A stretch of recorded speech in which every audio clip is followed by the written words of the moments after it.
But today, our show is going to start a little different than it normally does. We have a very special guest that we are honored to have on the show today, and that is the legendary Coach Bobby Bowden. Hey, Coach Bowden, how are you doing?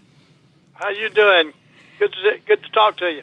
Hey, we appreciate your time so much. We know that you're a super busy guy, to say the least, and we're honored to have you on the show with us today. Good. Looking forward to it.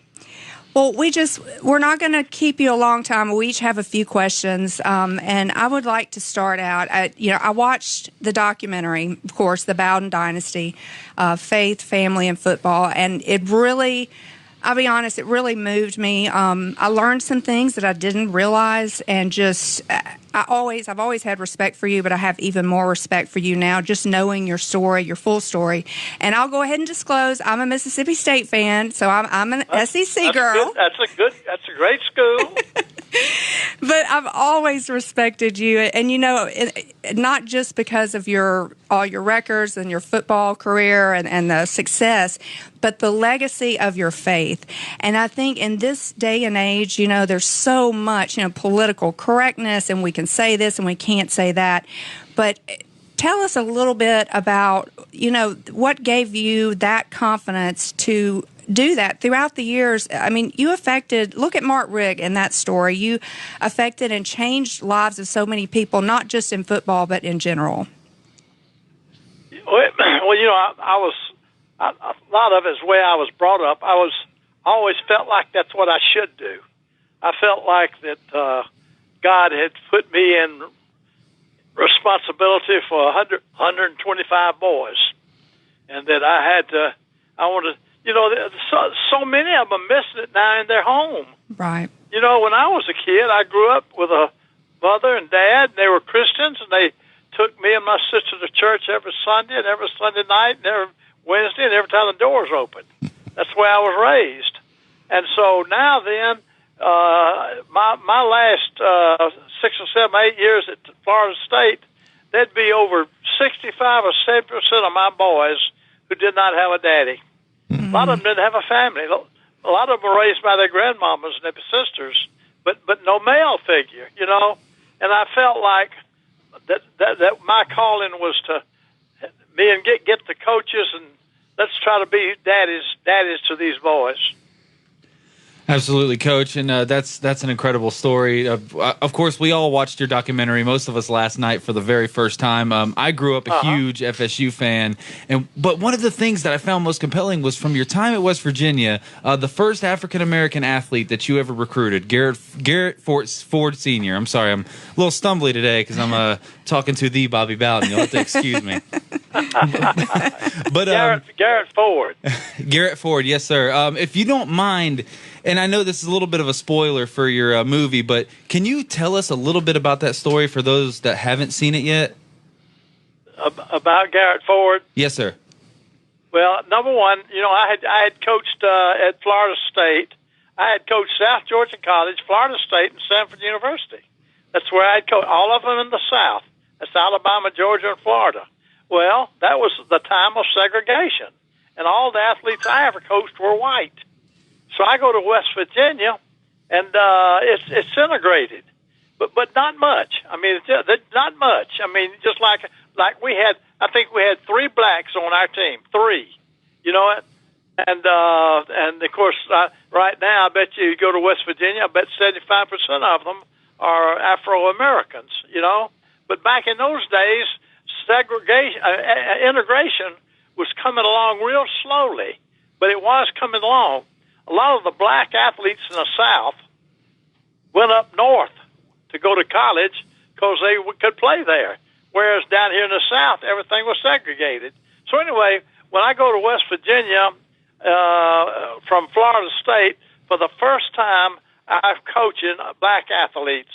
We had a Garrett Ford, then we had a defensive back, and then we had a defensive lineman. And those were only 3 we had.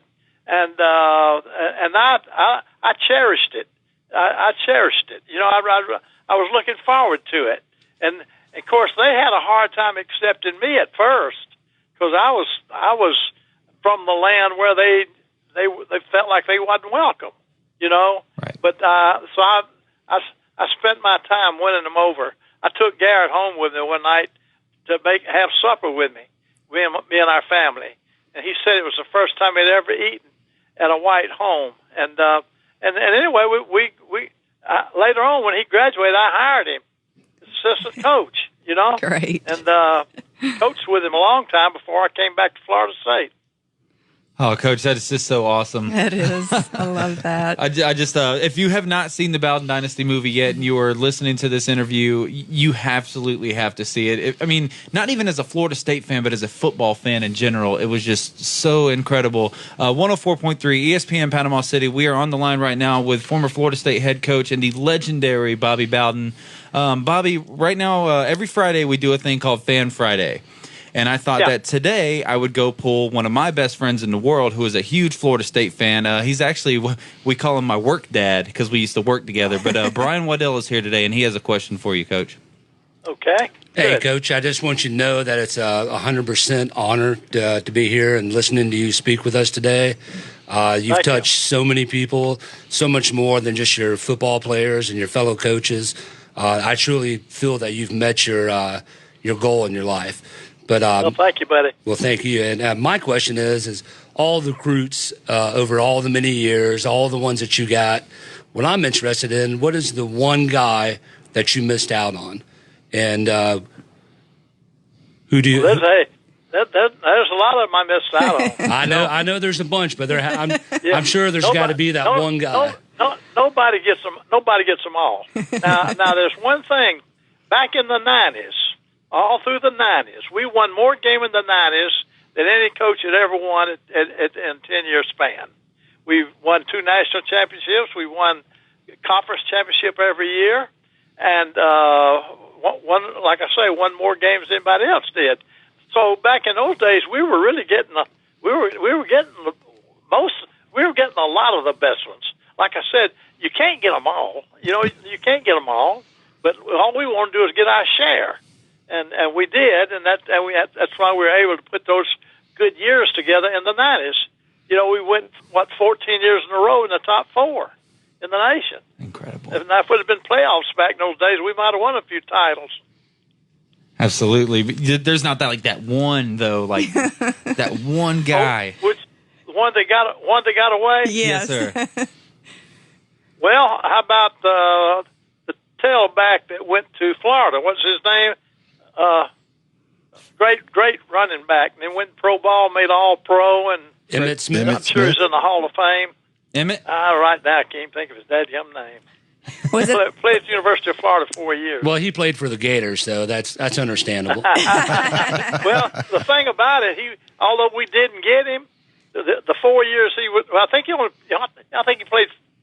I only played 3 years because he probably went into pro early, but he never beat us. They never did beat us when he was there.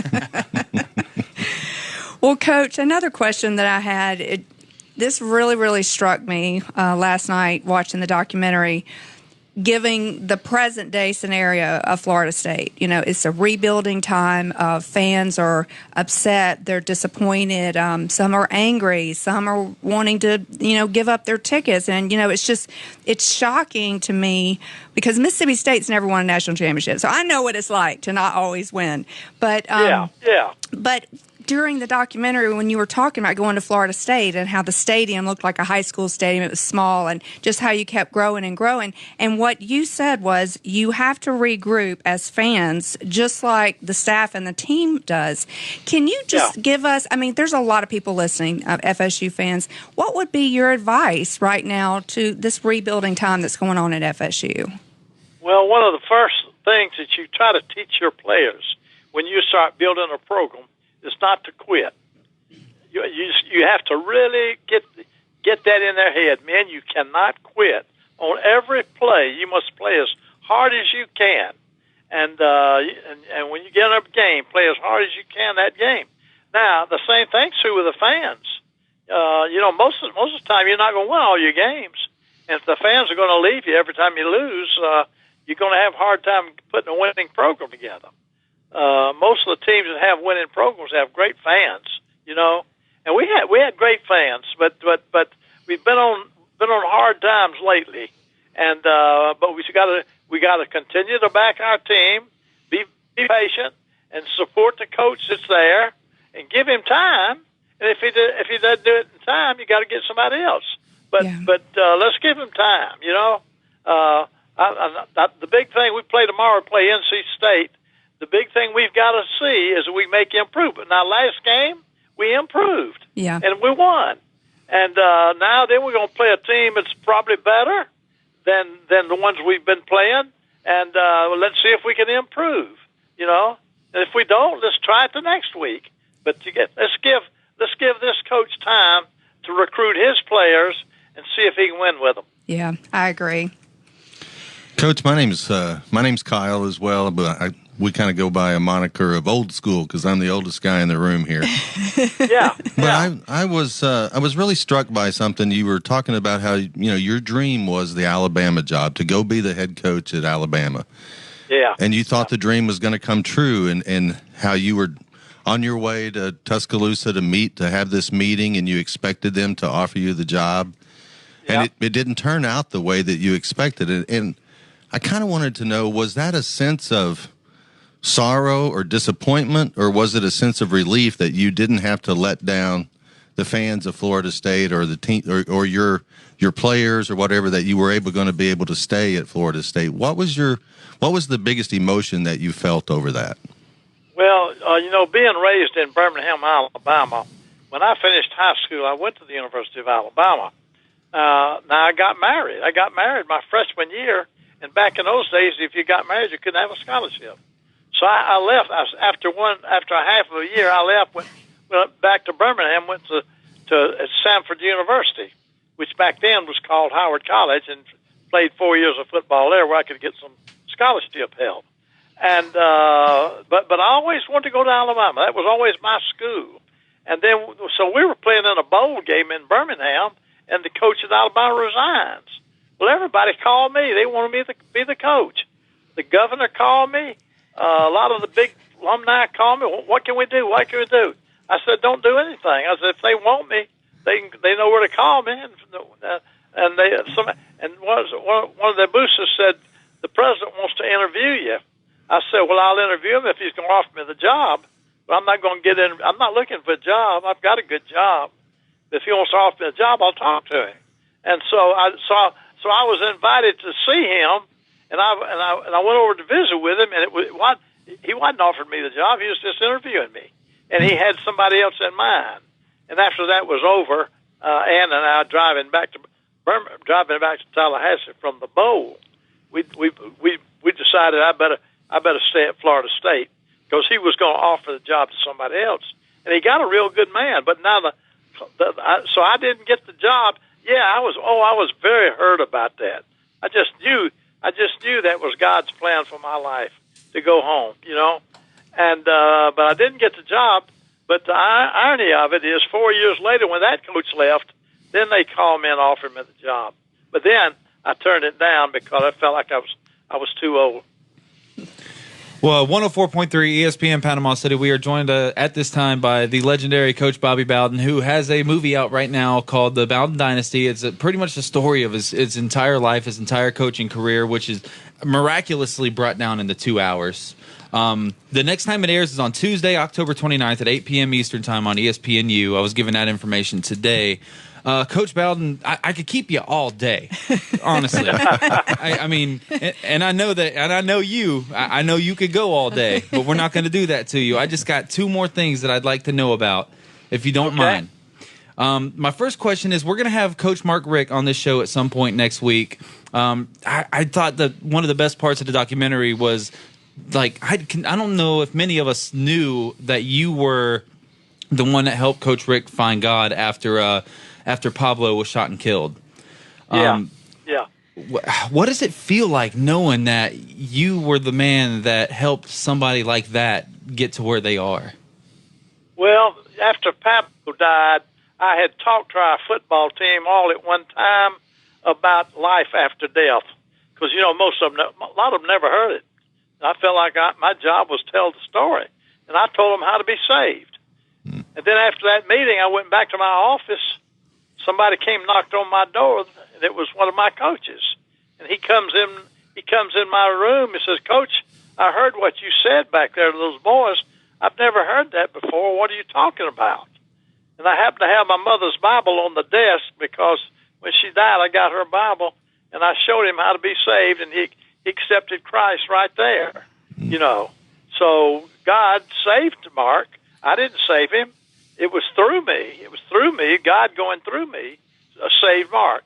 Mark's one of the finest Christian men right now you'll find.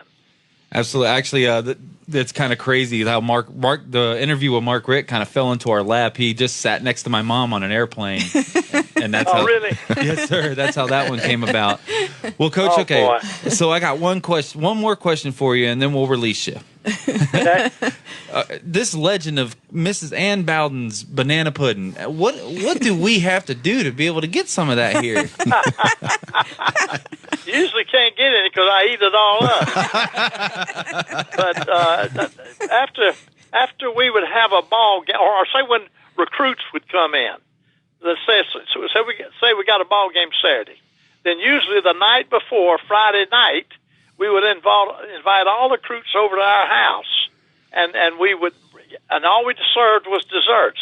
This is after they had eaten somewhere else. We'd serve desserts, and so some of the ladies, not just Ann Bowden, but some of the neighbors' ladies made banana pudding, and it was always the favorite dessert. Everybody loved banana pudding. I don't know if anybody don't like banana pudding, and those boys would tear that thing up, and the reputation got out. Let's go to Coach Bowden's house because we're going to get some banana pudding. Okay. That was what happened. So the truth has come out with your recruiting ability. It's all about the banana pudding. We got a lot of them banana pudding boys. Well, Coach, you just let me know what time to be there. Yeah, I hear you, boy. Well, boy, I love that. I love it. Yeah, that's what my dad always called. Dad always called me boy. Yeah. And so I was raised calling everybody boy. Mm-hmm. Unless they were a girl, And but the Afro Americans, it has a little different meaning to them, and I learned that when I went to West Virginia. Yeah. Well, one of the parts I liked the most was how the player recognized that you referred to your own sons as boy. That's right. And he acknowledged the fact that you were just treating him the same way you did your sons. And I thought that was just awesome. I thought that was so awesome. That's exactly the way that story came out. You know what? That was really cool. And that's the way as I signed a lot of black athletes. At Florida State, man, we'd have a whole lot of them, which was good. And but I learned to kind of be careful what I said. Yes, sir. Well, hey, Coach Bowden, we're going to let you go. And let you get back on with your day. Like I said, we could talk to you all day, but I know you got things going on. But I just want to say God bless you, Coach. Thank you for everything that you did for Florida State. And, I mean, you've touched so many lives that I'm sure you know, but just so many that you probably don't know. People that you've never met. That's true. And I want to thank y'all for what you're doing, man. You're helping spread the word, too. That's what this life is all about. It sure is, Coach. And I tell you, we're going to also, as soon as I get home, I'm going to order several DVDs, and I think we're going to be using those for giveaways here on the station because everybody needs to see this story. Here's what I was hoping on the film. Number one, we were winners. Now, what if I'd have been losing? What if we'd been losing all this time? Nobody would want to look at that film. But we've won more games than anybody else. There's not a 1A coach in the country today alive that won as many games as we won. We won 300 games at Florida State. Only guy that ever did that before was Joe Paterno at Penn State, And so the film, I was hoping the film would catch the eyes of young coaches and young boys and young girls coming up, and they could see, hey, we can do it right and not be afraid to mention God and still win, Yeah. And do it right. And that's the message I would try to get across. That's absolutely correct, and that's what we're going to do. We're going to push it out there. We're going to push that documentary really hard because I think everybody needs to see it. I mean, it definitely affected me. I'm so glad to hear you say that because this is what it's It's answered a prayer. And, Coach, one thing I really appreciate is that you didn't say I won. You said we won. Mm-hmm. It's always been a team, concept with you. That's true, man. It's a we game, not an I game. Well, Coach, we'll let you get back to your day. And again, you're welcome to call us or text us anytime to let us know when Miss Ann has made a fresh batch of banana pudding, because we know you don't live too far from here. And we're willing to make the drive for it. We heard it's worth it. We'll let you scrape the pan. I'm always put. Okay, hey, good to talk to y'all. Y'all you be too. good here. Right, Thanks, Coach Bowden. Have a good weekend. Thanks, Coach. Thank you. Bye. Thank you. Bye-bye.